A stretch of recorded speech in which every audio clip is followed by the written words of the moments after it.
Your Worship, Dr. Job Ampanda, Mayor of the City of Windhoek, Honorable Councillors present, strategic executives present, members of the media, residents of the City of Windhoek present here, welcome. Please observe the social distancing and also take note that this conference is being broadcast virtually.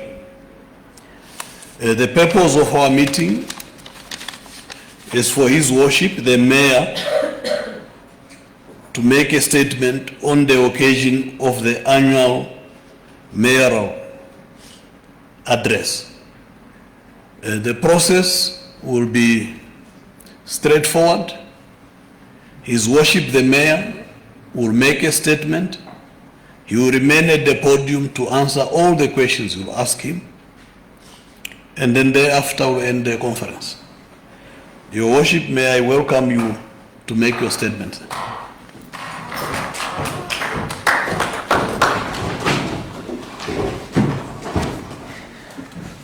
Thank you very much. This will be the last time that you are standing. So it will not be required for you to stand for me. Thank you. You may be seated.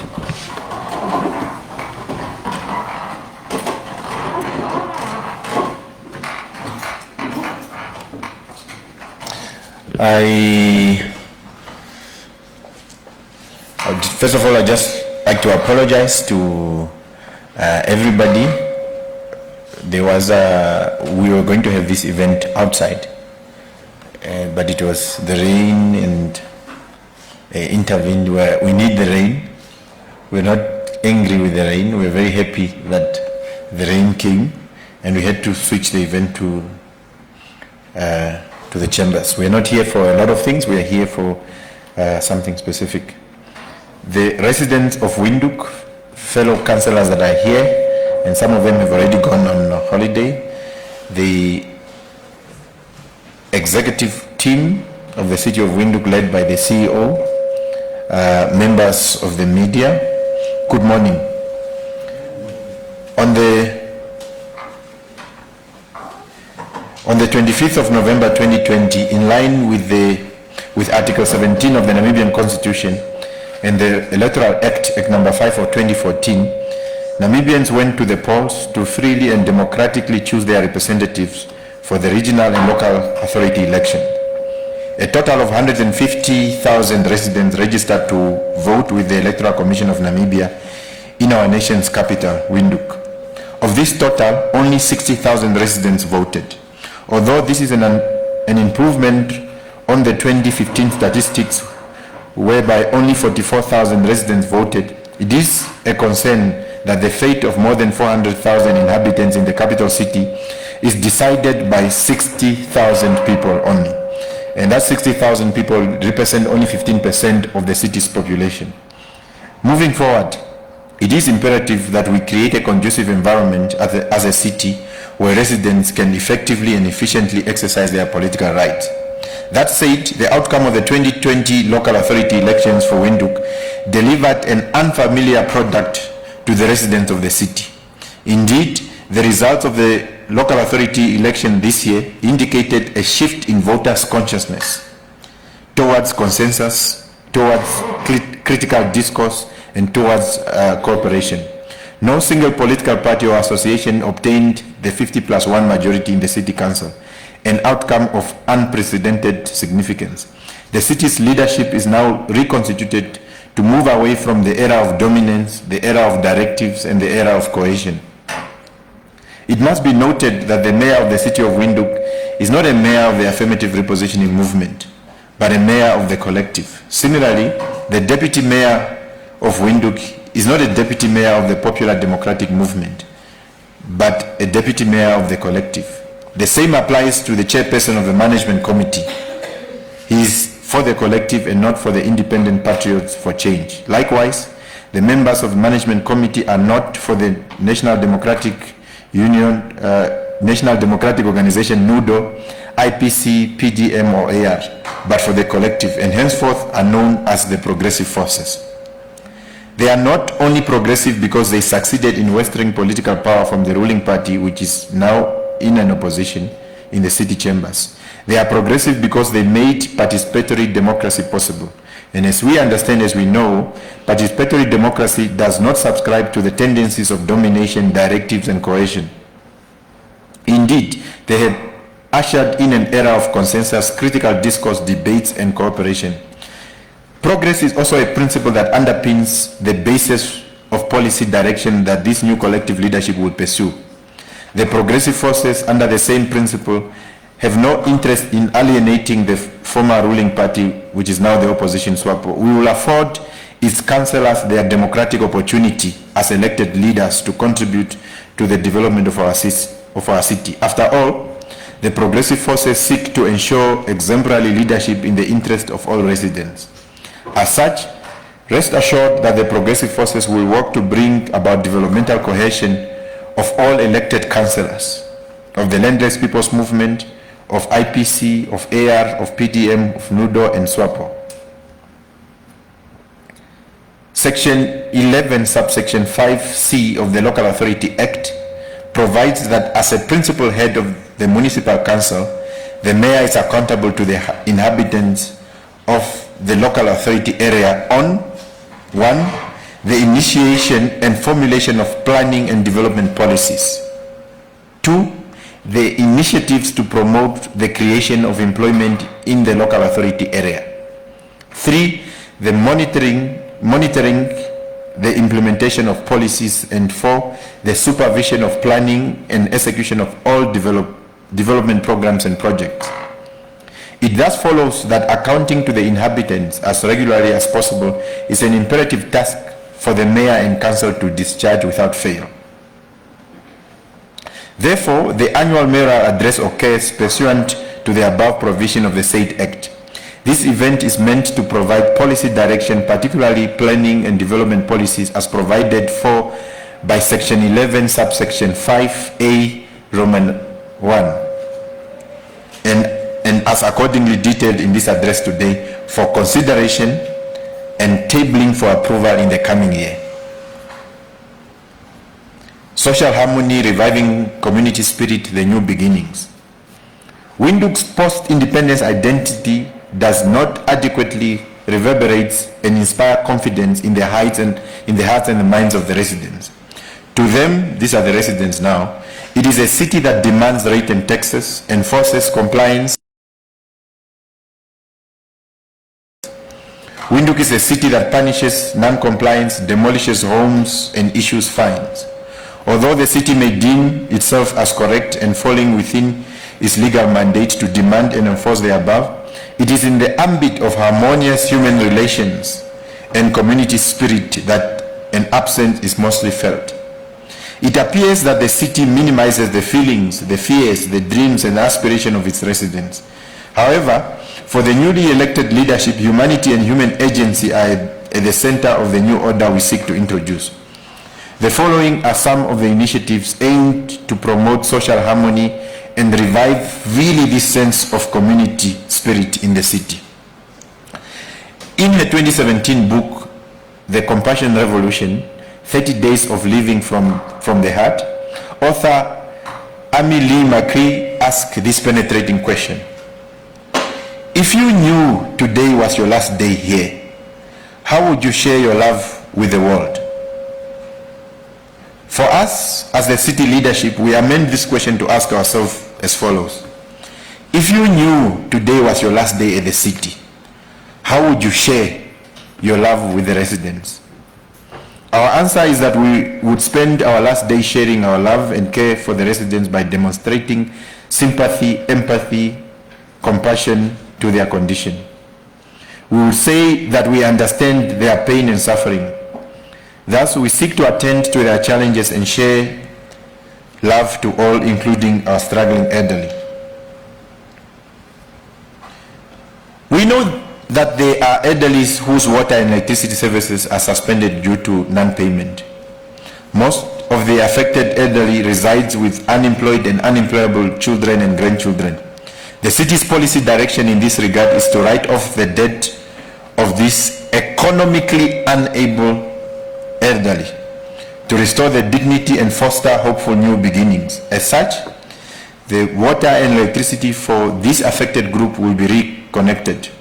This relief measure is not applicable to the economically able elderly. So in other words, you may be a minister who have 1070 and you are an elderly. You might assume that it's applicable to you, but absolutely not. So it's not applicable to the economically able elderly, nor is it applicable to senior citizens who do not reside in the city. To this end, effective and efficient mechanism will be implemented to ensure that this relief measure is not abused or captured by opportunism. Sexual and Gender-Based Violence Task Force. The bane of SGBV overshadows the country and entangles itself in our capital. This calls for serious need for the city to prepare itself at the highest level to effectively respond to this societal evil. Headed by the Deputy Mayor, Her Worship Councillor Hanases, the SGBV Task Force will assist in the development of a responsive blueprint in the fight against SGBV.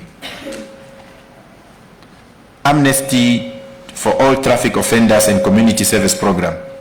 By disposition, law is not made for its own sake. All laws are made for the specific subject. In other words, law must work for its subject. When a law no longer serves its subject, an amendment is proffered to ensure that law works for the subject. Africans believe in forgiveness and second chances. It is for this reason that under customary law, corrective approaches are deemed equally important, so as punishment. In October 2020, the Ombudsman of Namibia, Advocate John Walters, made findings that Windhoek police holding cells such as Vanaenda, Windhoek Central, Katutura and Klein Windhoek are filthy, overcrowded and experience shortages of food. He then concluded that these conditions violate the rights of inmates.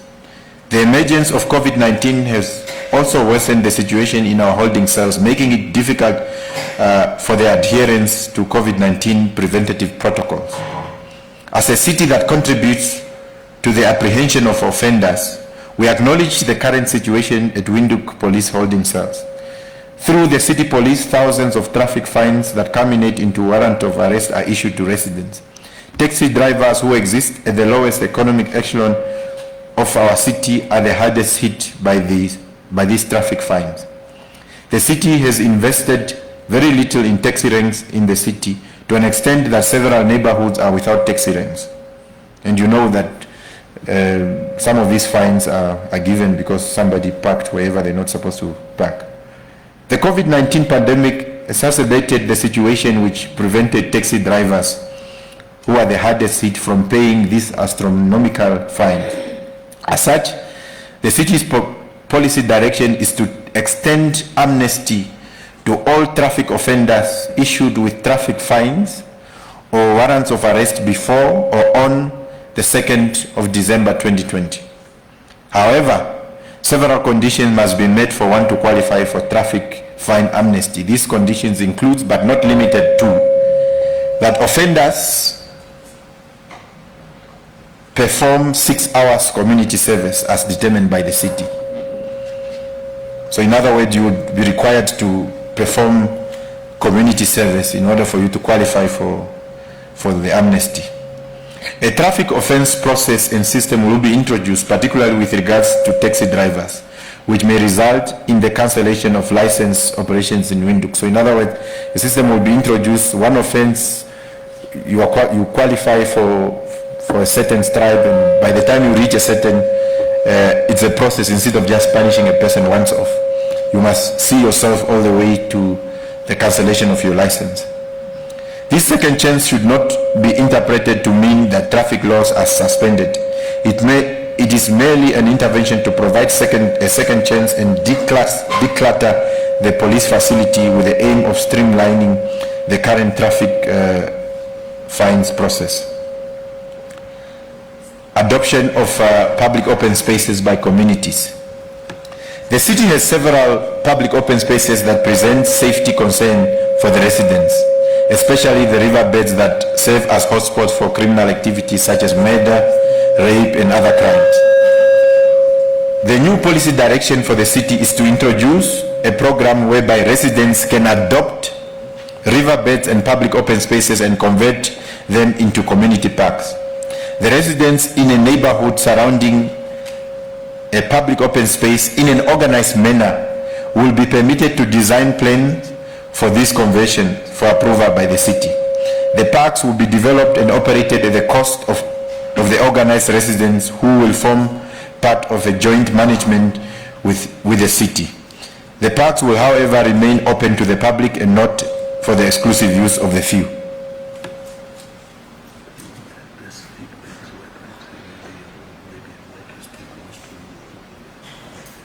Okay.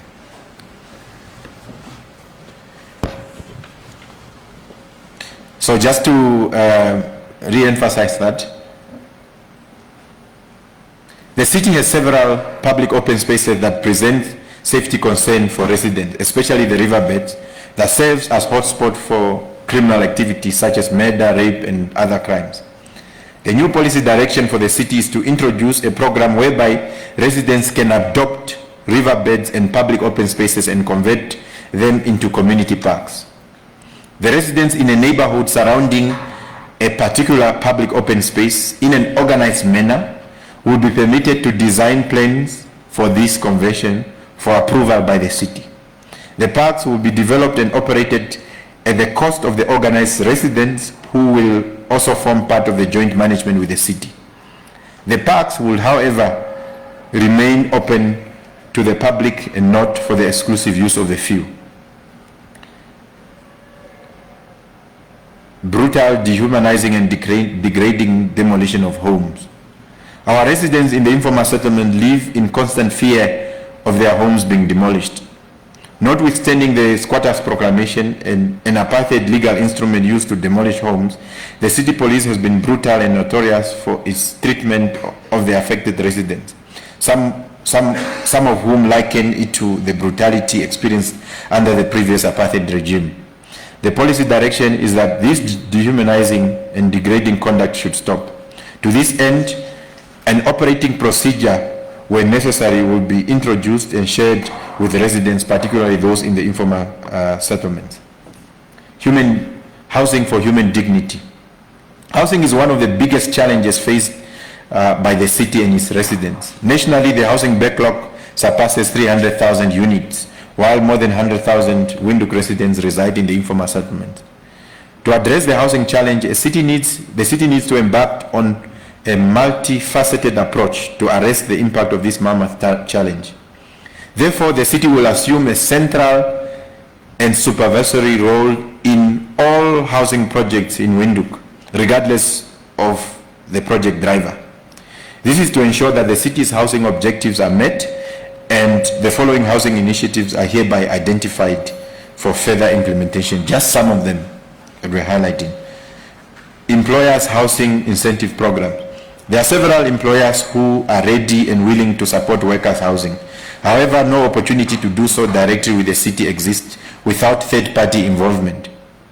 As such, the city will establish an employers' housing incentive program. The program provides an incentive to employers who are ready to build houses for their workers from a specific minimum number of houses. The incentive is to be arranged particularly in areas of the price of land and approval systems. Ochomwese Extension 10 Mass Housing. The mass housing program was meant to be an intervention to mitigate the national urban housing crisis. The program faces several challenges to date, and to date has not achieved its set objective, particularly in Windhoek. It has succeeded in other places, but not in Windhoek. Ochomwese Extension 10 is a classic case of stagnation of this housing program due to the struggles between various stakeholders. The result of this situation is that for close to 5 years, those houses at Ochomwese remains unoccupied. Moving forward, the city's policy direction is that we We will immediately take charge and accelerate this project to ensure that all bottlenecks are resolved and that these houses are promptly allocated to the residents. Korea Hub Extension 4. Korea Hub Extension 4 was part of the massive urban land servicing program aimed at land delivery in urban centers. The program started in 2015 and in the same year, work commenced at this extension. 5 years later, there is still no single service plot from this extension. Once again, the struggles between various stakeholders hindered this project. The city will assume control of the process and ensure that this extension is completed as quickly as reasonably possible to ensure that the plots are allocated and the houses are built. Housing Fund and Housing Scheme. In terms of Section 57 and Section 58 of the Local Authority Act, the city is authorized to establish housing schemes and the Housing Fund. These schemes and fund will enable the city to construct houses directly and issue bonds to individual residents. The Housing and Finance Department have been instructed to evaluate these housing schemes and housing fund to ensure that the residents of the city are not left at the mercy of banks. It must be possible indeed for the city to not only fund houses, but to also provide cheaper housing loans to the residents. Student accommodation. The city has the highest contingent of institutions of higher learning. It follows that the city thus hosts a high number of the student population, estimated to surpass 50,000. The institutions of higher learning in Windhoek are unable to provide accommodation for their students. Through engagement with stakeholders such as the Namibia Student Financial Assistance Fund, the Ministry of Higher Education, and institutions of higher learning, the city must build and operate adequate student accommodation. This will not only solve the challenges faced by students, but also improve the revenue stream of the city. Police, soldiers, and correctional officers housing. The uniformed personnel in Windhoek are one of the worst affected by the housing crisis in the city. We are aware that in the past the city allocated land to the police, to the army, to the correctional services. There is actually resolutions to that effect. Years later, the allocated land is unused. Therefore, the city will rescind, in other words, to revisit that decision, will rescind its earlier decision to allocate this land and take direct responsibility for building houses for the police, for the soldiers, and members of the correctional service. Economic and employment creation. The middleman and tendering system. There is an enormous waste of cities' scarce resources due to unnecessary tenders implemented mainly to benefit cronies. The city will immediately assess all unnecessary tenders to remove the middlemen and build internal capacity to deliver the services itself. Employment Creation Committee in the Office of the Mayor. The role of entrepreneurs in any economy and city cannot be overemphasized. The city has not had good relations with entrepreneurs. These entrepreneurs complain and express their frustration with the corrupt officials and unnecessary bureaucracies. Most of the entrepreneurs either surrender to paying bribes or seek other towns for their investments. To ease relations between the entrepreneurs and the city, the Windhoek Mayoral Business Forum was created together with the MIC and CCI. Beyond the talk show, there is no internal mechanism by the city to foster and assist the spirit of entrepreneurship for the purposes of economic development and employment creation. Section 11, subsection 5A, Roman 2, tasks the mayor and council to initiate promotion for the creation of employment in the local authority area. In pursuant of the above, the Employment Creation Committee will be created in the Office of the Mayor to not only advise the Mayor on how best to meet this statutory obligation, but to ensure that development projects that evidently lead to creation of massive employment of the residents are not unnecessarily delayed, are not unnecessarily subjected to bureaucracy, and are accorded the necessary high-level support. Acquisition of equity in development project. The city intends to change the strategy of land alienation to include equity acquisition, particularly in massive development projects, and not merely rely on the proceeds from the sale of land. A city-owned special purpose vehicle will be established to hold the equity on behalf of the city. Fighting corruption and promoting transparency. Corruption is not only a national crisis, it's a scourge that has tarnished the name of the city. In consultation with the Anti-Corruption Commission, the city will build internal anti-corruption mechanism and systems. Public presentation by city executives. At the beginning of 2021, the city will begin a process of recruiting a chief executive officer.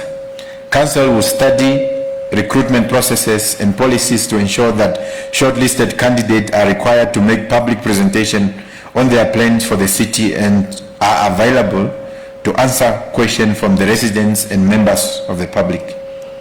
This will also be extended to all strategic executives where a vacancy arises. Decisions of council.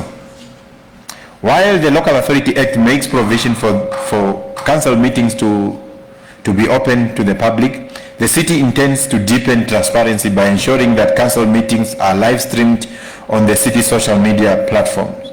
Furthermore, council will hold media engagement following each council meeting to ensure that decisions of council are understood by the residents. Building internal research capacity. The 21st century effective leadership requires evidence-based decision making. As such, the city intends to build an internal research capacity. The city presently does not have a research function. Utilizing the existing Memorandum of Understanding with the University of Namibia and the Namibia University of Science and Technology, the city will establish its own research institution to drive its research agenda and find solutions to developmental challenges. External and international relations policy. Since our election as new councillors of the city of Windhoek, we have been receiving congratulatory messages from various international bodies and embassies who are not only impressed but also capture the spirit and excitement of the residents of the city. The messages of goodwill hail from, amongst others, the Commonwealth Local Government Forum, the Algerian government, the Russian Federation, the city of Vantaa in Finland, just to mention a few. The city will develop an international relation policy geared towards the promotion and support of our developmental programs such as social harmony, housing for human dignity, economic development and employment creation. In 2021, a series of strategic engagements with the international community in Namibia and beyond will take place to cement and attain the objectives of our international relations policy. In Namibia, the city will rejoin the Association of Local Authority of Namibia and provide the necessary leadership to this important national organization. Onboard activities and analysis of existing city developmental programs. While the new leadership has hit the ground running, we wish to inform the residents that we are currently engaged in a council induction program on the city systems and programs. The program provides orientation to new councillors and the opportunity to study existing modalities and align these to our new plans. The induction commenced after the inauguration and is set to continue from the 11th to the 15th of January 2021. This will be followed by the induction by the Ministry of Urban and Rural Development, taking place from the 1st to the 5th February 2021. With the passage of time, the city developmental agenda will take shape. I therefore ask the residents for their understanding and patience as we navigate and acquaint ourselves with our new environment so that we are able to best hear and serve you going forward. Lastly, as residents of this great city and nation's capital, I implore you to enter the festive season with your heads held high and spirits lifted.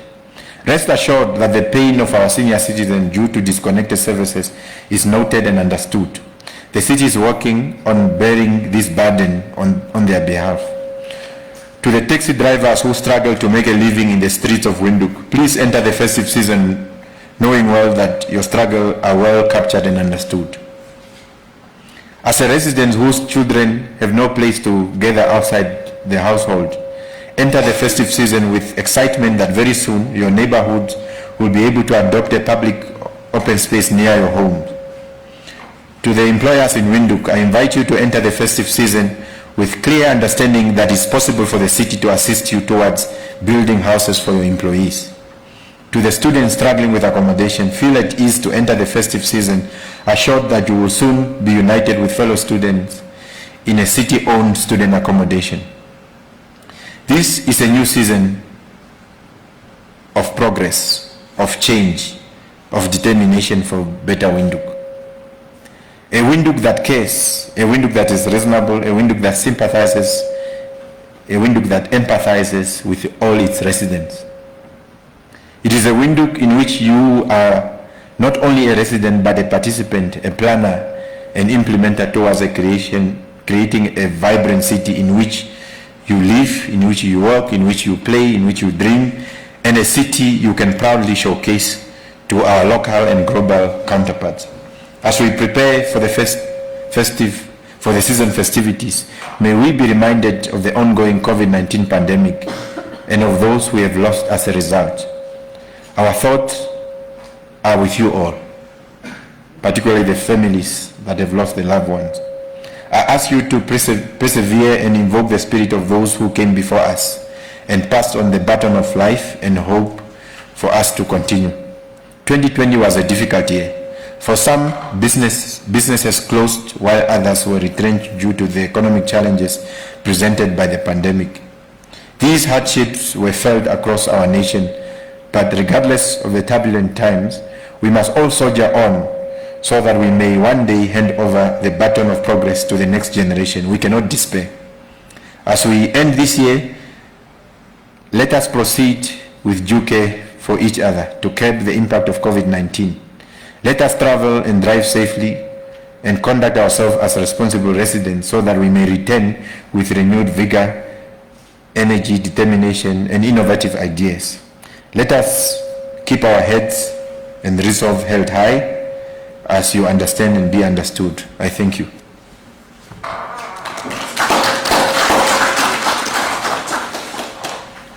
We will then our worship is also here with us. Remember what we said in the statement. She's going to be heading the sexual and gender-based violence task force. Because what we found here is that in the entire city there is no blueprint on how we are supposed to deal with GBV. That's how we are taking it very seriously, that we want to address it from the highest level. And then she's going to lead that team to be able to, so that the city can one day have a document to guide its employees, to guide its residents, and also the other stakeholders on how we're dealing with this. That's how we are treating it at the highest level. So we then allow journalists to ask their questions, and then we'll attend to them. You just mention your name and the entity that you are representing. Harold, do they have microphones there where they're seated? Yeah.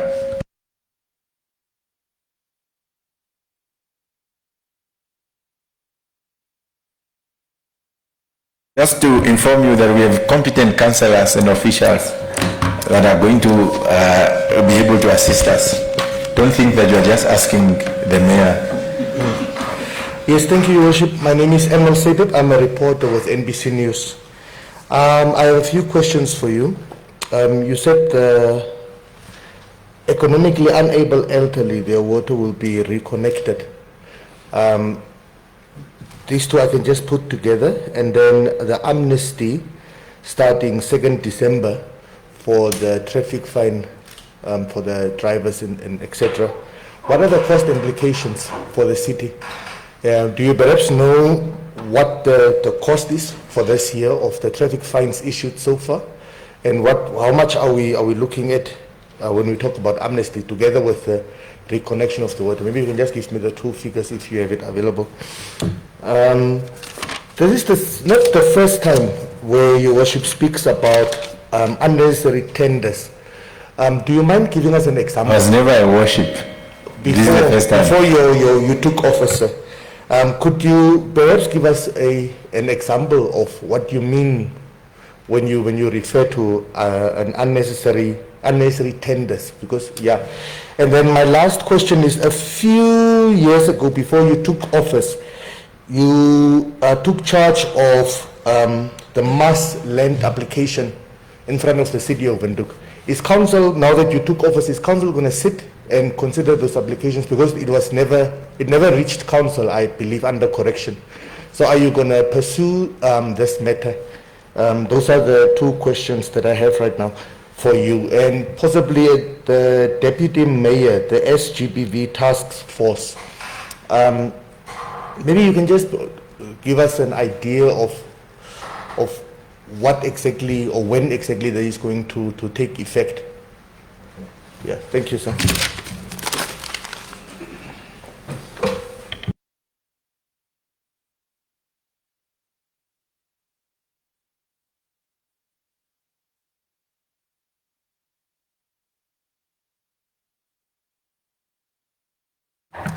Your Worship, are you going to take more questions or should they? Yes. Let's take.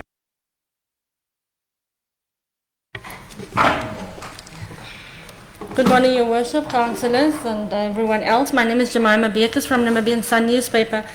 Can you please elaborate on the operating procedure for illegal settlers? In other words, how would council deal with the inevitable reality of new shacks that will be erected in the city?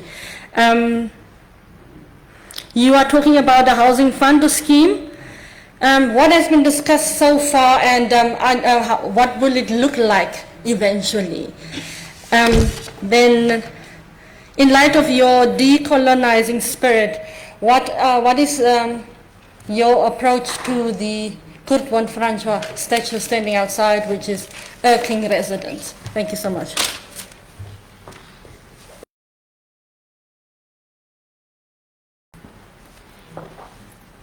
Good morning. Thank you very much for the opportunity. My name is Ogito Greig. I'm a journalist.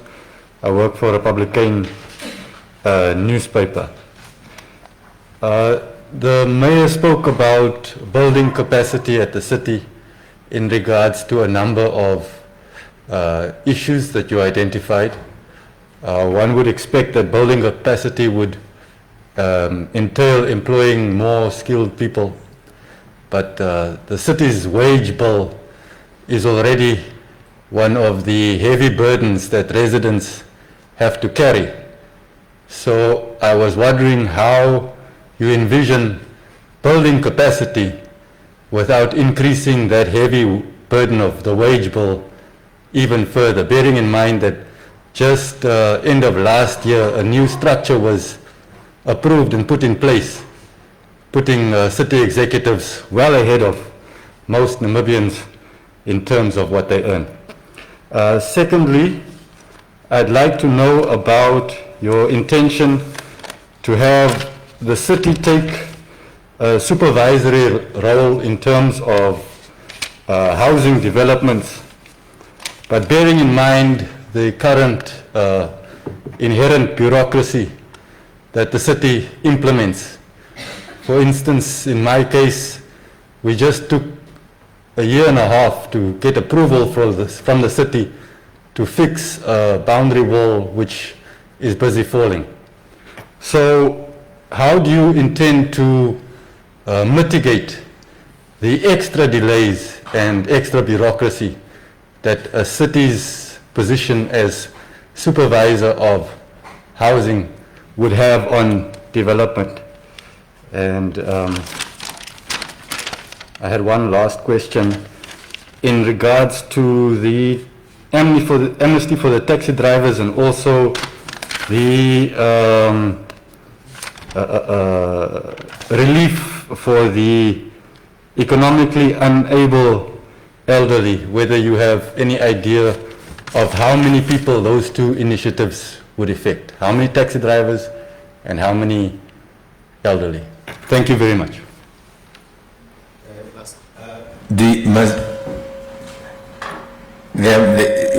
It's fine if you wait for the second round, Sagios? Oh yeah, sure.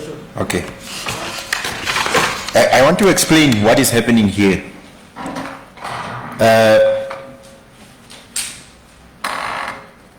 I invite all of you to go read section 11. I invite you to go read section 11 so you would understand that this is policy direction from bottom down. So it will have to be rationalized through the city processes and things like that. So we're just giving direction of what should happen. So those finer details will have to be...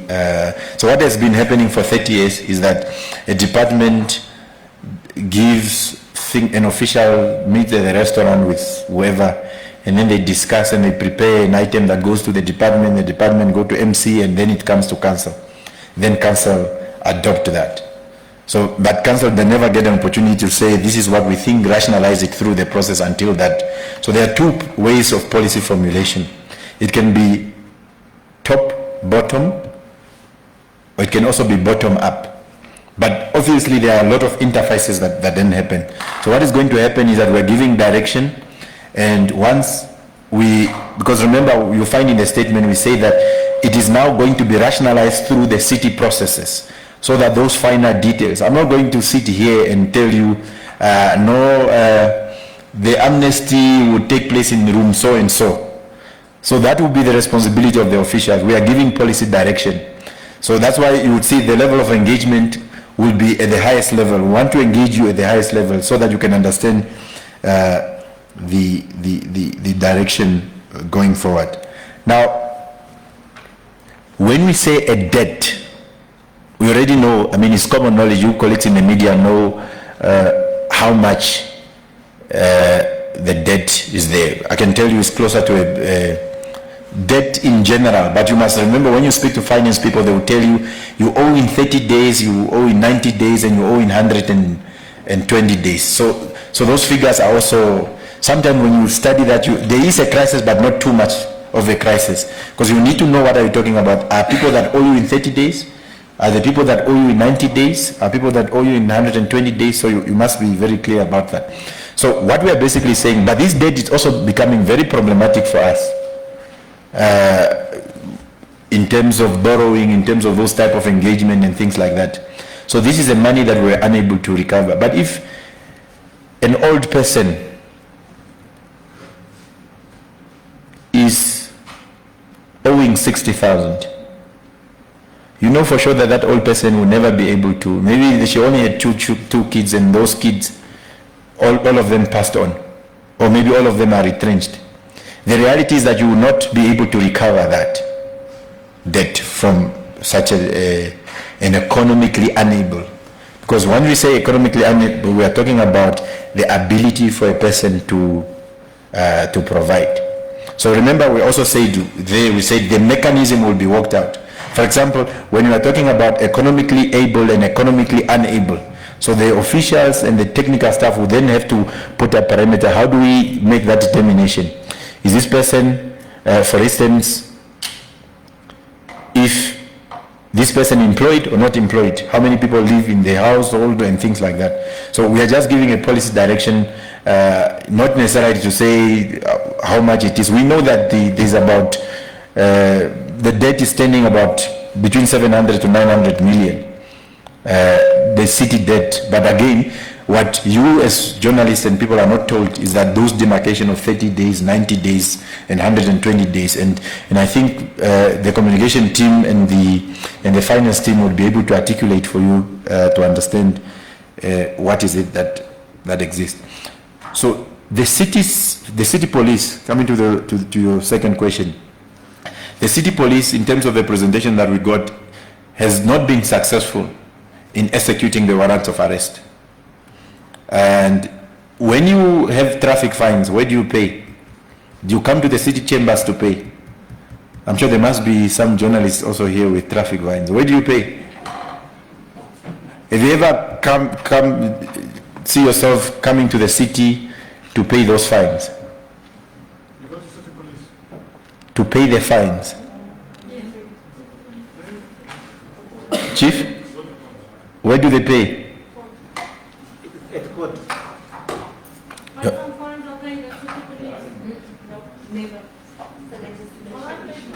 Okay, now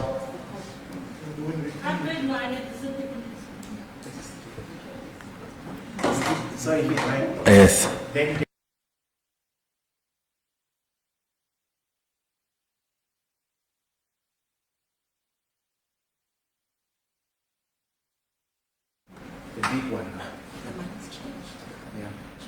What? Money goes to the government. Yes. No, we were not lying. What we were saying was the truth. So, would you get a warrant of arrest for petty crimes? Anyway, so what we want to engage with you to understand is that this money doesn't come to the city, the bottom line. The money does not come to the city, and for us to be able to quantify, not that the city is doing any loss anyway. So, but of course we spend a lot of money, chasing around, looking for people. A bakkie for the city police cost us 18,000 per month in fuel. Yeah. So, but I want you to understand amnesty in the greater scheme, not just in those details. Because if the ombudsman, a constitutional officer, made the rights are being violated, there's no enough food, COVID-19 is there, you need to understand it in the broader scheme of things. And you also need to understand it that we are not suspending traffic laws. We are extending amnesty. It's an old tradition that happened on the African continent. Even when a person is sentenced to jail, you go for correctional activities to change behavior, you are rehabilitated in society. That's why we're also saying that you are supposed to perform community activities. If we have to go and clean the street, whether you are a CEO or it's not just about taxi drivers, we're saying traffic offenders. Of course, we know that the taxi driver forms a huge contingent of that. We really want and invite you to look at the question of amnesty from the broader perspective, not just from the narrow statistical way of looking at things. But of course, with the passage of time, we are saying at the policy level, we contribute to that congestion by the people that we apprehend. We're just trying to be responsible and say that there is COVID-19, it impacted people in their ability to pay some of those fines. You find a person with fines worth 18,000. Yeah, no matter whether they drive their taxi for 24 hours, they will not be able to do. What do? They just stop being a taxi driver. And they just hang around, say, and how do you expect a city police to be able to deal with, to go and look for that person effectively? Because they just abandon their taxi, they don't drive anymore. So, but we're also putting up proper systems on how we do this. So we want you to understand it from the bigger picture perspective in terms of what we want to do. Of course, the warrants are there, quite a number of them that are there. But I really want to invite you to have those specific unnecessary tenders. Let me give you an example. We have 600 cleaners that have been struggling and wanting to for years on contract, maybe for 10 years, from one contractor to another and things like that.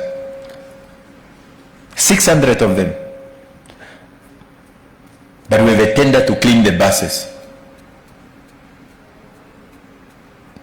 Is the tender to clean the buses necessary? You have cleaners, but you employ another person to clean the buses. Why don't you use those contract cleaners to do that? Every morning I come to my office, I see private security guard in the building. But we have a city police. Do you think that tender is necessary? So that is the context in which, and those are just examples that we are giving. And this has been discussion about invoices and things like that. So when we are talking about unnecessary tenders, we are talking about things that we can do ourselves. But yet we have given it to other people. I want to be very careful, because remember at the beginning of our statement we are talking about the progressive process. So we are working within a particular framework. So if I used to come and borrow sugar at your house, you are not now going to say, is council going to refund me from the sugar that you're borrowing from my house? I wasn't mayor before. So not that we can't respond to those things, but I'm a bit very careful. If you want maybe to ask in terms of a pronouncement that I've made, you can engage the affirmative repositioning movement and the structures that are there on some of those specific issues. But we are operating within a particular framework in terms of what you immediately must understand is that I'm not coming here as a mayor just to implement my ideas. We are operating within a proper framework, and tomorrow you are going to have another mayor. So we are operating within and I see there's a tendency to do that. There's a tendency to think, yeah, you are saying this, you did that, ignoring the collective framework that we are going to be doing. So the 2015 application, the city was written to, they accepted the application, and I can already tell you, I don't know, but you are correct, you said you are speaking under correction.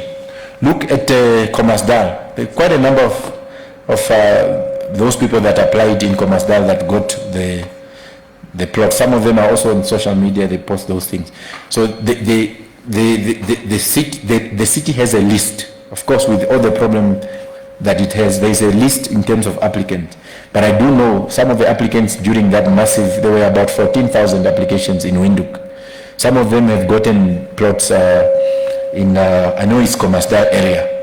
So it is not my program. Applications are with the city. The city have written to those individuals and they have acknowledged those applications, and they are within the machineries of the within the machineries of the city. The SGBV, we indicated, it's not necessary to say when is it going to start. Remember what we are saying. We are saying we need, our analysis of the city is that the city has not articulated itself as far as what is the city's position and programs as far as sexual and gender-based violence is concerned. So what we are doing with the task force is to prepare a particular framework on how are we going to respond, what are we going to do, and things like that. So Her Worship Councillor Hanases will be composing a team with the assistance of councillors, with the assistance of the executive, so that we are able to say that this is how the city is going to respond to gender-based violence. Yeah, so it's not necessary to say, no, tomorrow we are going to have what event. We are just giving you a framework of what we want to do, and to be able to respond, we need to have a blueprint that we can table to council and say, council, this is the response that we want to do as a city. And once we then council adopt that blueprint, and then we communicate it to the general public. So what is going to be happening is that it's a function that is being created with a specific person that is going to be dealing with it, and then the work begin. What we want to highlight there is that we want to demonstrate to you the seriousness with which we take this task. That's why the deputy mayor is heading that task force. So the task force must perform the task. Only after the task has been performed and the blueprint has been created are we able to speak of the details. The operating procedures, because we are basically explaining that this dehumanizing thing should not happen. But we are not saying that the city police should not do their work. But we are just saying in cases where it's absolutely necessary, there must be an operating procedure, so that when something like that happens, we are able to see that for instance, we have notified the person. We have given them this letter on this date. We asked them to do this. They didn't do it. We have gotten a court order, therefore we went to act like that. So in other words, there must just be an operating procedure so that you are able to follow and know what is happening. The housing scheme and how it's going to work. We invite you to section 57 of the Local Authority Act. It articulates exactly what the scheme is supposed to do, and then the fund. Section 57 and section 58. So all we did and all we are doing is that we just told these two departments that there is this provision in the Act. Let's make use of it. When you it's just that we just want the function to be provided already by the law, and you are able to do those things. And in fact, I must also inform you that the officers have started working already.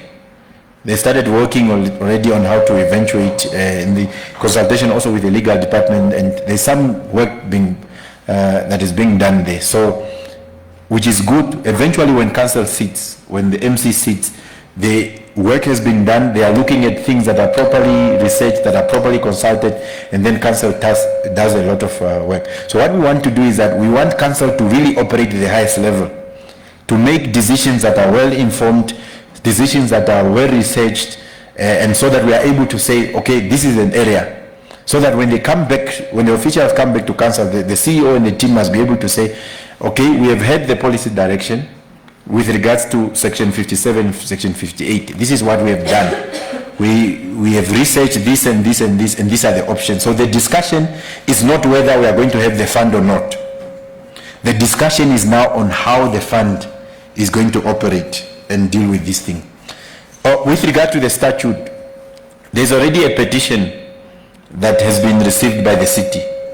It is not because I was articulating myself about it, but the city has already received a petition. The concerned department has already been preparing an item, and a recommendation will be made and things like that. So we thought, why would, at the highest level, why would we reinvent the wheel when something is already coming to council as far as the statute is concerned? So it's already been dealt with internally. The CEO has briefed me about it. There's been progress, and we don't have to reinvent the wheel. It will come, and then once it comes to council, we are able to give a specific direction. Building capacity, you must really see it from a broader perspective. It's not just about the wage bill and things like that. And there are many instruments that you can use to build capacity, and some of these things have not been used. At the government level, there is a secondment policy. If council needs an economist, and there are economists at the Bank of Namibia, why is it that we can't get an economist from there using the government secondment policy? Yeah? So, but remember, building internal capacity is two ways. In internal capacity, the capacity to deliver, the capacity to comprehend. Yeah? It is not just, of course, it does that component of people coming in. For instance, we don't have a research arm and the research component in here. But you are able to say that there are some researchers, maybe on ICT, particularly in economic development, there are some researchers that are there. But what if we use this capacity that is in there and bring them to the research component? So take this person from this department, take them from this department, and give them the task of doing research. So it's a broader way of look at it at the concept level. We want to build capacity, and as also ability to deliver. It's not just about getting in another person. For instance, we would say we need to build capacity on communications. We have 400,000 residents, and our Facebook page maybe have 30,000. It's unacceptable. We need to be able to build capacity in order to maximize it. The communication team is doing very well, but of course they need to do more. But when you build capacity for the communication team, it doesn't always mean that you have to get in a new person. You probably maybe give them equipment, you probably give them training. Capacity is not just from the human resources perspective, it's also enhancing abilities and upgrading of skills and things like that. And there are many other aspects that you can do that. For example, research.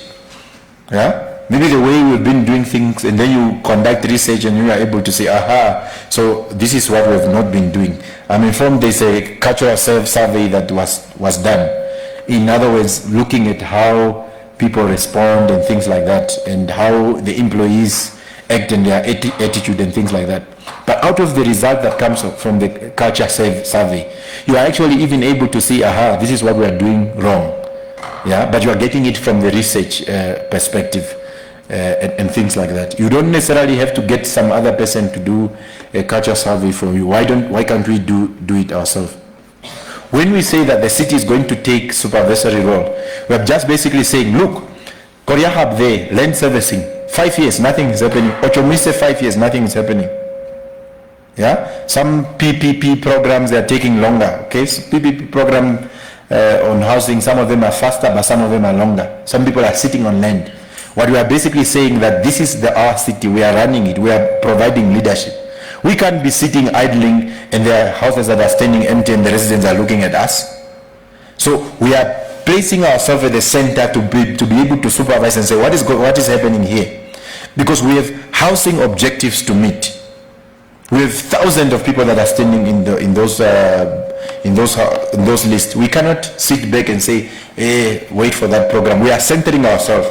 That is why Chomise, we are going back to the negotiation table to bring Afrikumba, to bring NHE, to bring the Ministry of Urban and saying, what is going on here? Our objective is to make sure that those houses are occupied in a short, reasonably shorter period of time as possible. So we center ourselves, and whether you are coming, for as long as you are building houses in the city, we will have to work out a framework to make sure that you don't just come here and promise us that you're going to build houses and then we give you land and you use the land for collateral and some other leverages. You are putting us into problems as a city leadership because we have to deliver houses. Now you have to deliver houses, people are sitting on the land. Look, we have given, there are specific resolutions where the city have given land to the police, land to the army, land to the correctional services. That is what? It's probably 10 years. That land has not been utilized. But had we centered ourselves on that program, we would be saying, we are going to give you land on condition that in this year, we must see you doing something. Whether clearing or having bulldozers and things like that. Now you give the land and you sit back. 10 years later, nothing happens. And then people are they are not going to blame the chief, the inspector general, or the general what of correctional service. They are saying the city is not doing anything. So we want, when people are going to blame us as a city, we must take blame for things that we are responsible for. We can't take blame because of things that we have no control over. We must center ourselves, supervise all those things and say, being able to brief section 11, for instance, give the mayor supervisory powers. But obviously previous mayors have just been cutting ribbons and kissing babies, but not really going out and saying, what is the progress on this thing? Yeah, so this idea of as a leadership of the city just reduced to Christmas, birthday, opening of buildings. So that thing is not going to happen. So we are going to center ourselves and take decisive direction. If we are not happy with something that is happening in the city, we get, in fact, the Act says supervisory powers on all developmental projects. It doesn't say some. So why would we exclude some programs that are happening within our jurisdiction? So that aspect would not happen. Now, that's what we mean by supervisory role in all housing programs that are going to be taking place in the city. You gave a perfect example. In fact, a certain professor came to me and he told me about paying a bribe for his plans to be approved. And the guy, building inspector. So this guy came to his house and he asked for a bribe from a professor. And we are concerned about the bureaucracy and how long those processes are taking. That is why we are saying that Employment Creation Committee in the office of the mayor, because there is that specific function, is to say if there is a investor who wants to maybe build a stadium, there is an investor who wants to build a stadium and the stadium is going to employ 2,000 employees. Now, then one member of parliament wants to build a service station. So the person who wants to build a stadium in the city and the person who wants to build a kindergarten, what is it that is of public interest? So this one wants to build a service station for herself or whatever it is, and this one wants to build a stadium that we can be using, that can improve the status of the city, that can assist us to bid for international sporting event, that can probably just at the construction phase maybe provide 2,000 jobs. So what we want to do as a distinction is to say, fine, this person must go to the but this project, it has a high contribution to employment and also to the GDP of the city. So therefore, we need to somehow make sure that we give high-level support to this program. And that is also one of the interventions to deal with this bureaucracy. So if we are able to separate very important projects and address and deal with them separately, and you are also able to decongest. Part of the problem is just the congestion. There's a lot of things that comes in and we don't intervene. And these are just some of the initiatives. Of course, how fast do we respond to some of the things we are probably still going to deliberate, because we also invited IT, because IT has a innovative department, like innovation. So they must be able to say, if you have a query of question, because maybe sometimes you send an application or you send your question to this department and that is the wrong department. When do you get that answer that is the wrong department? You get that answer after 6 months. So the IT department, is it not possible for a person, for a resident to just enter, on the portal and say, this is my ERF number, this is my name, this is my ID number, I want to follow up on my building application. Okay? So we log in, and then the people who are in that department are, maybe when you submit your application, they are already entering it. When you proceed to the second stage, they are already entering it. Instead of coming to the city, you are able to see on the system and say, oh, this is where my application is, instead of coming to the city and getting frustrated. But we are concerned about bureaucracy, and with the passage of time, remember, we are also asking for patience. We are concerned about those things. I'm confident that this team of councillors will be able to deal with some of those problems. So we understand the frustration in terms of that. The number specifically, when these programs are rolled out, those details, when we are constantly updating you, those details are going to be ready and made available to you in terms of because remember, we still have to, the city police, for instance, made a presentation to us. It's a very technical presentation. It says the execution of warrants of arrest is negative 17. What does it mean, Chief Superintendent?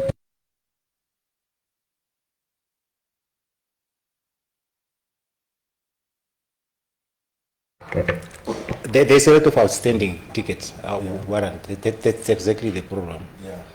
And we have been trying to find ways on how to minimize that. Yeah. But it can also be very expensive to do that. Yeah. So what the chief, the superintendent is explaining to you is that yes, those are warrants of arrest that exist, but it is also, because remember, the warrant of arrest must be executed. What does it mean? It means you must go out there and find these individuals. They are no longer taxi drivers. Where are they? So it's also very expensive. So the city is having a serious challenges on that. But this challenge is not going to remain forever. We will have to develop mechanism on how we are able to get you. But we are saying that also look at the amnesty from a broader perspective. The cost is not only in terms of a failure to pay, but if we have to chase all those people and execute those warrants. And we are also informing you that one car in fuel cost us 18,000. Moving up and down and things like that. When we say the city police is one of the biggest expenses of a city, so you have to have a broader perspective in terms of understanding what we want to. So the amnesty is not just a one side. You have to look at it broadly. It gives us an opportunity to now develop mechanism. How are we going to do it? How are we going to deal with the taxi rank? How are we going to deal with the patrol? Or maybe we are going to put up systems and things like that. What if maybe all the licenses, we link it to the IT system, and when you pay your water and electricity, we are maybe able to see that this person has a warrant. So it also gives us an opportunity to build systems and be able to do that. So those numbers, you can get them from the city police. But once we do that framework, the city police, as one of the stakeholders, will then have to go and iron out some of those details. We are just pronouncing at the policy level. Those other logistics, don't hold me responsible for where the water is coming from.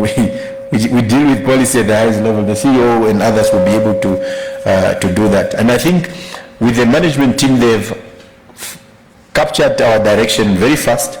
They are working very hard to make sure that things are done. And we don't have any fear whatsoever of sabotage, of slowness, of what. They are upbeat. We've been observing. There are some tendencies that we still need to deal with, but generally there has been understanding that things are changing, and we are not concerned at all about that. Harold, we go for the second round.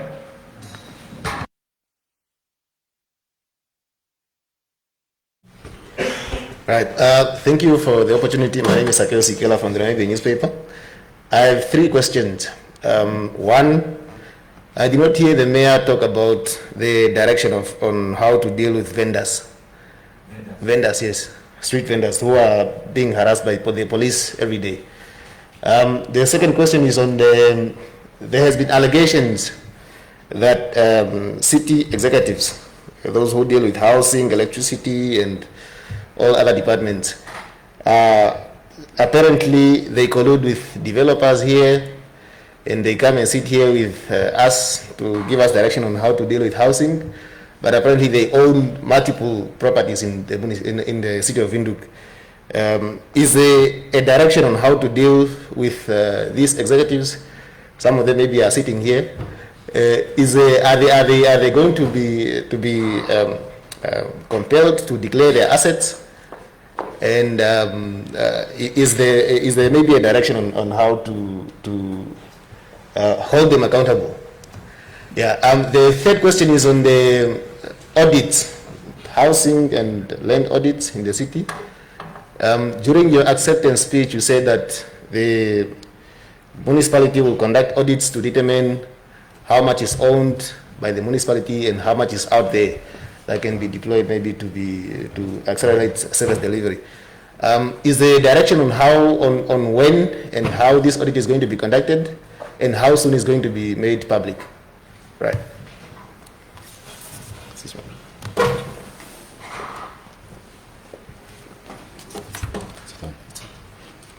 Thank you very much, Yeah, from Swapo today. Your Worship. My name is Franz Kollige, freelance journalist. My question, you call your leadership progressive force. I like that. So maybe really the question I'm trying to understand from the progressive force is in regard to sharks in Windhoek. For some time, this is one of the issues that I think it's been left just to replicate itself to the number or amount we have in Windhoek. So I think at some point, the leadership of City of Windhoek need to take a stand. So I'm trying now to understand from the progressive force, what is the policy directive regard to sharks in Windhoek? Honestly, if you compare with other cities, well, even in Africa, you cry. We are not making progress in that area. So maybe the second question really is on the renting and also housing. I feel like the city of Windhoek itself is contributing to this escalating of prices of buying or acquiring property in Windhoek. I just want to know what will be your intervention in mitigating this price escalation of buying a property. That's really what I want to understand. And just within maybe lastly, the economy of Windhoek. How do we frame it? Do we have other ways of developing this economy? Or it's just like, I'm trying to find a way. Is City of Windhoek having something, let's say a production or a gardening in terms of really helping, or is just really the normal way of going to ShopRite, buying and then serving the guest? Or do we have an understanding of something bigger than just the normal way of doing things in terms of being bigger in our dream. Thank you.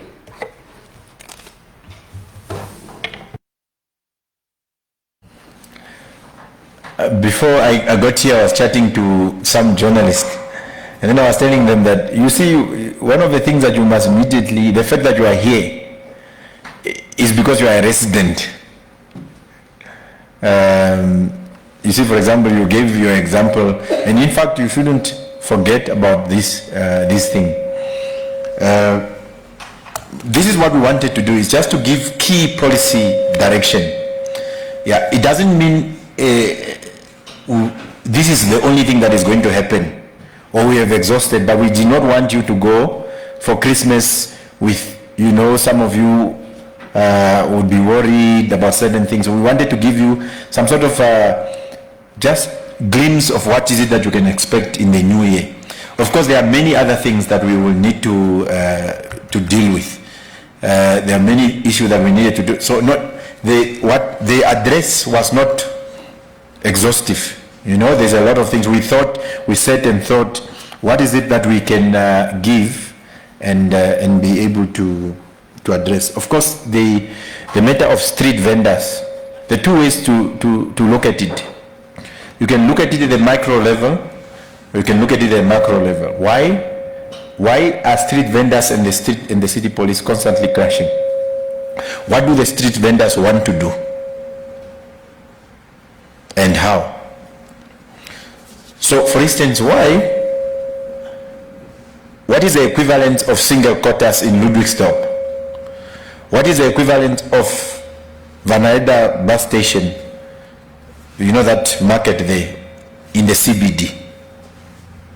Where is the city's presence in terms of places and opportunities for informal traders in the city? So once you think about it broadly like this, and what are these street vendors trying to do and communicate? What are they following? Are they not following the money? So those are broader questions that we will have to deal with. And of course, what I'm very happy about, because remember, you are also residents. As you are making interventions there, I see councillors are writing and taking note.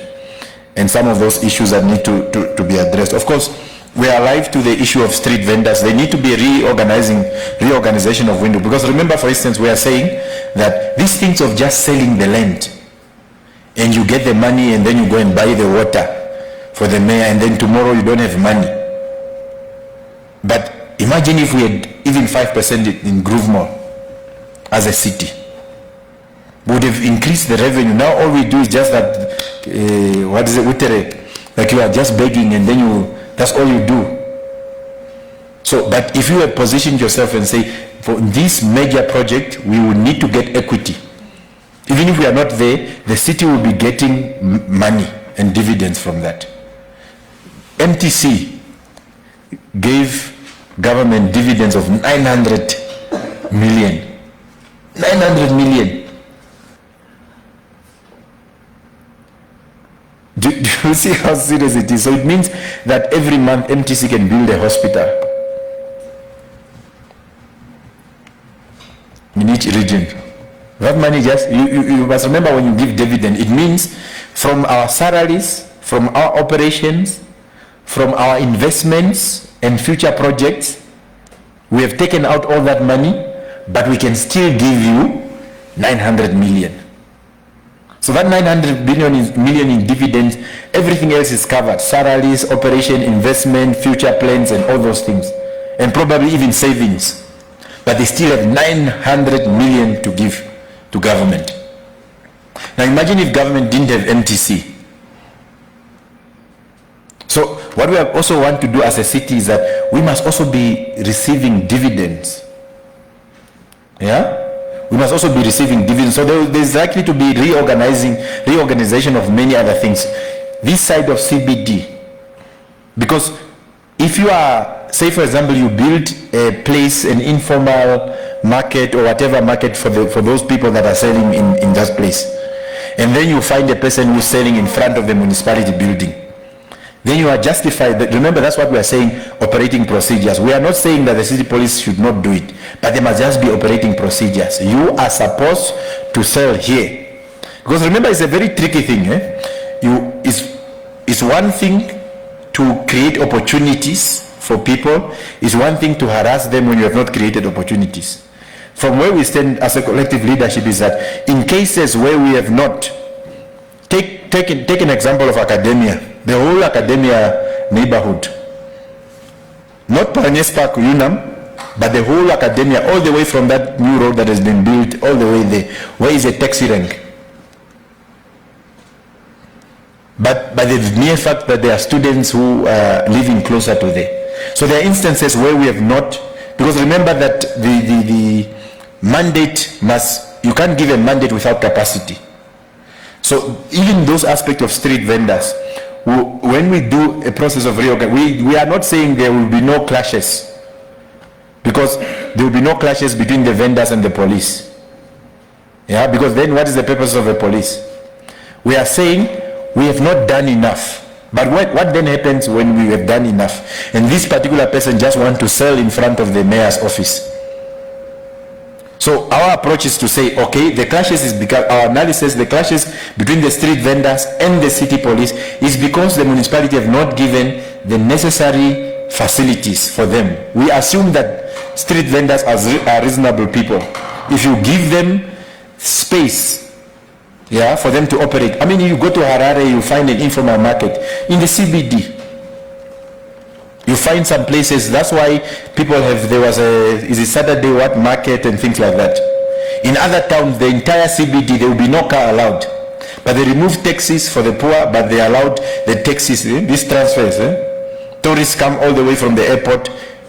The taxi, there are two types of taxis. The taxis for the rich. They are called transfers, but they are taxis. Yeah, so they said the taxis for the poor is not allowed in the CBD, but the taxis for the rich come in, because the taxis for the poor was given these big numbers that are there. But if the principle was correct to say that is a taxi, then no taxi would be allowed. In some other CBDs, what will happen is that the entire CBD, there will be no vehicles allowed. But of course that requires engineering, design and planning, and so you need to access in the next street, not in the main one. And why do they do that? For massive activities, for people to be able to engage with one another. So we have an elite city that is anti-poor. So when we do a reorganization and creates facilities for the vendors, that's our approach. That's how we want to deal with that approach. Because if you say that these vendors must not do this, what have you created for them? We want to punish and deal with those people. If we have given an opportunity for you to do this, but you just want to be adventurous and want to do some other things, and at least we have reasons to do that. But unfortunately, how we are, and this is the general view of the perspective of the collective, including councillors, is that we have not provided opportunities to people. If we have not provided opportunity for people, why do we go aggressively? Because you must tell the child, I told you not to do this. I've asked you to sit here. This is your sweet. Why are you eating the sweet of another? Now you have not provided the sweet, you are just beating the child for admiring the sweet that the other child got from another parent. So that's our approach to that. The aspect of city executives, this is one of the things that you will then begin to see. In the past, again, it speaks to the same logic. In the past, what used to happen is this. Policy direction and all the projects comes from below. Councillors just come here and approve. By the time they are approving here, people have already lobbied one another. So one of the things that we are doing is to make sure that certain projects and certain activities are handled and dealt with at the highest level. But of course, we mustn't be under any illusion that it's only executives that can be corrupt. Politicians can also be corrupt. In fact, proof is that politicians have been corrupt, even in the city. So that's why we are saying we are building internal, remember what we have said in our state system, we are going to engage with the ACC to build internal systems, internal anti-corruption systems, So how those anti-corruption systems are going to be, maybe those systems are going to say people must declare their assets in the name of transparency. So that's how we hope to have dealt with. Because remember, when you deal with people who have been here for 30 years, they have seen councillors who come with energy, and they only wait for the energy of the councillors to go down, and that's when their projects come up. So we need to be very tactful, so to build systems in there. Yeah, to build systems in there to be able to do so. When we build those internal anti-corruption mechanism, which is really for the purpose of promoting transparency, perhaps those ideas. And in fact, not every question can be answered. Another question could also be welcomed. The fact that you are talking about declaration of asset, we can take that and shoulder it. That is a brilliant idea. Maybe all of us must declare our assets. Those of us that are in the leadership of the city, from the mayor to just below the strategic executives, to the managers. Maybe they must declare their assets and interests and things like that. But those are all welcome ideas. It's not that we want to encourage participatory democracy. That is why now you are going to be responsible, once the details are sorted out, for you to be able to take ownership of that riverbed. Because a riverbed is closer to you, and public open space is closer to you, and you grow up there next to it. What happens after 15 years, somebody build up flats because the public open space has been converted. So we want to encourage participatory democracy so that people are also able to do that. But remember what we said, that the executives would be making presentations. We made it now possible that when we are going to do this process, we are going to study all those policies. But the direction is that we must be able to, if the mayor address or council meeting can be public, you guys come here and sit and see what we discuss. Why is it that the recruitment of a CEO can't be public? So that these CEOs are presenting, and then once the people are recruited, you as members of public would then have confidence. Would then have confidence that, oh, this person really performed, or they answered the question. You get an opportunity to ask those questions from those. So those are all efforts that are aimed to enhance transparency. Again, there's a lot of issues, and we have not exhausted this, because remember, we also asked for a patient. Because what we are trying to do is that there are certain things that are straightforward. Some of the things that we have already announced here are low-hanging fruit, things that are straightforward, are not really complicated at the policy level. But those aspects, for example, what is it that we have? In January at the induction, the management is going to be presenting in detail every department, because what they presented after our inauguration, they just presented, these are the employees that are there, this is the structure, and this is the achievement, these are the challenges. Now in January, we are now going to go in details, department by department, all councillors go in detail department by department for 5 days and be able to understand some of those things. Because if you articulate yourself, for example, as far as audit is concerned, and then you pronounce, we are going to do an audit, and then you are given a presentation of what we have. We know that our asset base is 20 billion. Yeah, the asset base in terms of what we have. We also know that our budget is 6 billion. We are a big deal. This is a serious entity. It's not a joke. This is not Divundo. So there are maybe only 2 or 3 ministries whose budget is higher than us. So we know there's equality of our councillors, but when you see Councillor Wapingine, Kakarala, there is a difference. When he goes there, those councillors must also treat him with the necessary, because he might just be able to send them an engineer to be able to assist them in their programs. So we are a capital city. We are not created by a government proclamation. We are created by the Constitution. I think in one of the first articles of the Constitution.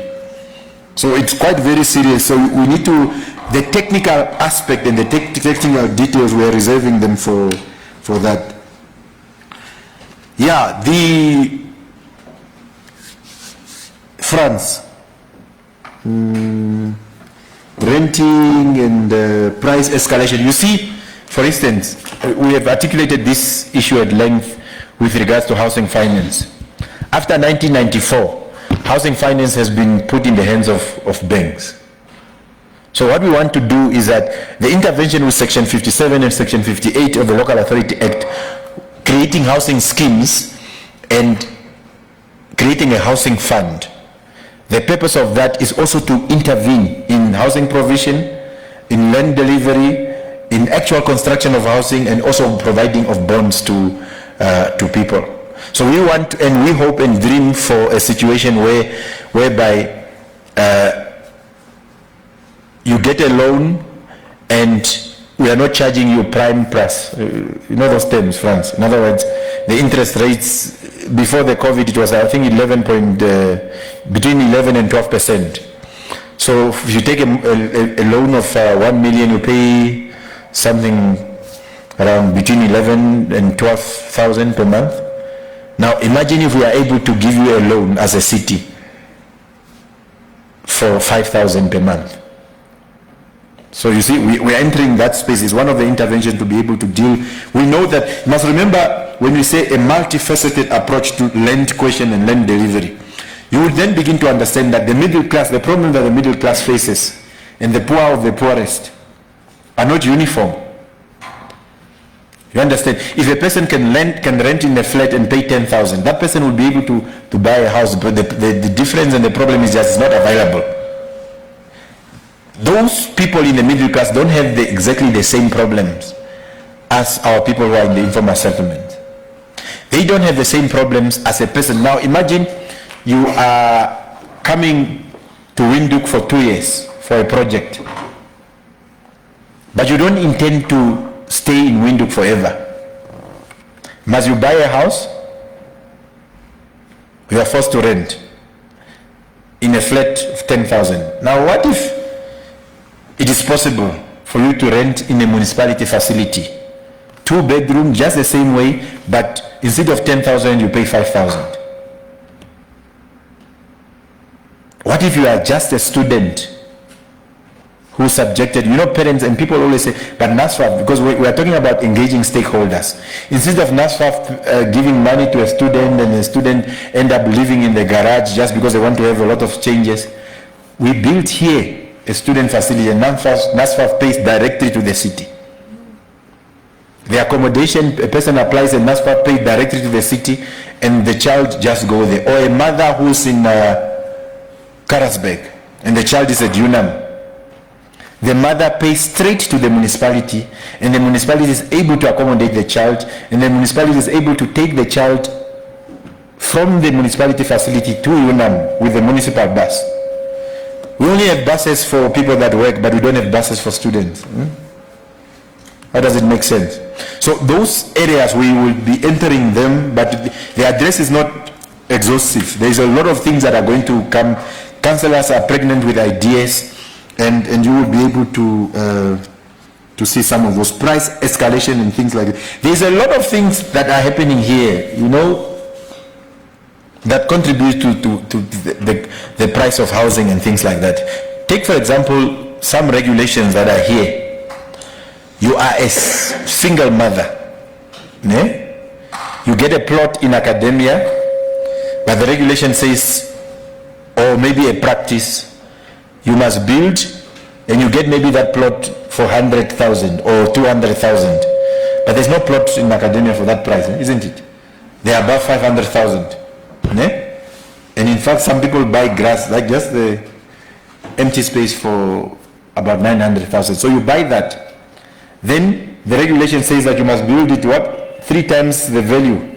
So in other words, you must multiply the planes that you are going. It must be 3 times or twice the 900. So in other words, 900 plus 900 will become 1.8, and you add the third one, it becomes 2.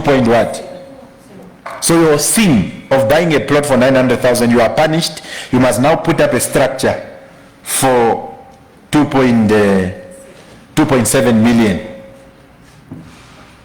Yeah, but if you are a single mother, and maybe you don't plan to have children, you are just there with your daughter. You just want maybe a 2 bedroom or a 3 bedroom.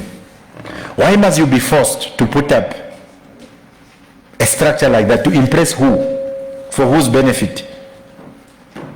So those are, when you study the price escalation and the cost of housing, there are many things that we can deal with, and some of them we will not be able to deal with them at this instance. The economy of Windhoek, you ask about the economy of Windhoek. It's a very technical question. What do we do with the economy of Windhoek? The short answer is that we are taking charge. We are taking charge of the economy of Windhoek. When we say that we are centering Windhoek, for instance, that we are making sure that we are participating in equity, we are making sure that those projects of high impact must be dealt with at the highest level so that they get the necessary support and things like that. It is also to center the economy and be able to do some of those things. Of course, there are many plans that we are very excited, and we think that you should be excited, but we thought we could give you some of these things already so that you don't go to Christmas. You know, hope is the only inherent virtue in the state of being alive. Because if you don't have hope, if you are demoralized, it's very, very, very problematic. That is why we are talking about social harmony. It is not just about pay this, do this. We also want to understand, are you happy? Do your children have a place to play? But to other leaders, these things are not important. So if we are able for a young person who have 18,000 and you have seen abandoned taxi, you have uneducated but you have a driver's license, he ran away from the taxi business because of these fines. If we can give hope to this young person, because we know, for instance, what's going to happen is that there are riverbeds, public open spaces on the east and the west of Windhoek. Some of those people have a lot of money and see, oh, we need to make sure when the guys at Ludwigsdorp want to develop a park, and we know they are going to run very fast, we need to engage them and say, okay, fine, we are going to allow you to do the park, but we just want you to adopt one park there in Kahanja Park. So you do them together at the same time.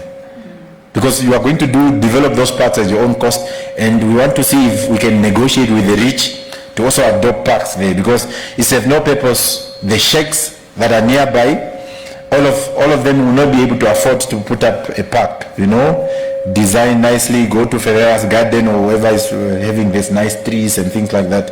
So we also need to be able to assist one another. Perhaps also corporates. A certain company wants to build a park just for Ochomise. Yeah, those riverbeds, you deepen it nicely so that the water channel can go, and on the sides you put the chairs and things like that. When somebody dies, yeah, or you have a baptism of your child, you have to go book some other places. Why can't you just do it next to your house there? So we really just wanted to engage with you and give you as residents something that you can chew over, so that you don't go in the festive season thinking, they are just the same, nothing will change. So we hope that we have given you everything that we thought we can give you at this specific time. We wish you all the best for Christmas, and the CEO is going to send you off.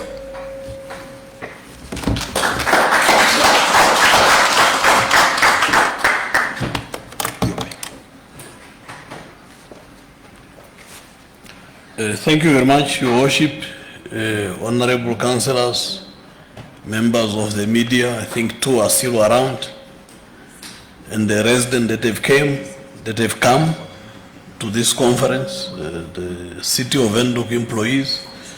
The message was loud and clear. There is no contradiction. The mayor, on behalf of council, stated the policy directions, and for the officials now is to work out the details that will lead to the implementation of what was said. So I thank you very much for coming. I believe your spirits are lifted now. You got the rain, the mayor brought the rain also. And then also you got the nice message to carry home and to look forward to the coming year. So thank you very much, and at the end of the conference.